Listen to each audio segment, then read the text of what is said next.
ఆ గ్రామం పేరు నల్లగుంట. అక్కడ ఒక వింత ఉంది. గ్రామంలో ఉన్న బావిలో నీళ్లు ఎప్పుడూ తగ్గవు. కాని ఆ బావి దగ్గర ఎవరూ ఒంటరిగా నిలబడరు. ఈ కథలో ప్రధాన వ్యక్తి రవి. వయసు 29.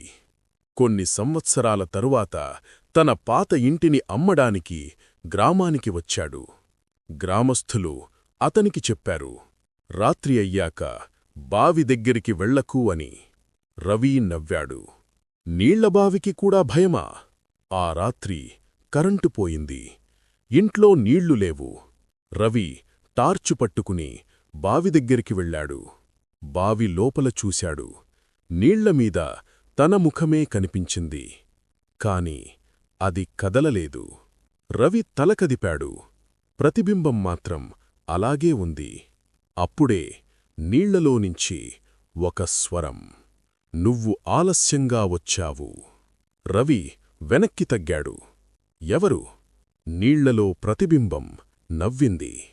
అప్పుడు అతనికి గుర్తొచ్చింది, ఈ బావిలో ఇంతకు ముందు 3 మనుషులు కనిపించకుండా పోయారు అని. వాళ్లందరూ గ్రామం వదిలి వెళ్లాలనుకున్నవాళ్లే. నీళ్లలోని స్వరం చెప్పింది, ఈ గ్రామం వదిలి వెళ్లేవాళ్లు ఈ బావిలోనే మిగిలిపోతారు అని. ఆ ప్రతిబింబం చేతిని చాపింది. నీళ్లలోనించి కాదు, బావి బయటనించి.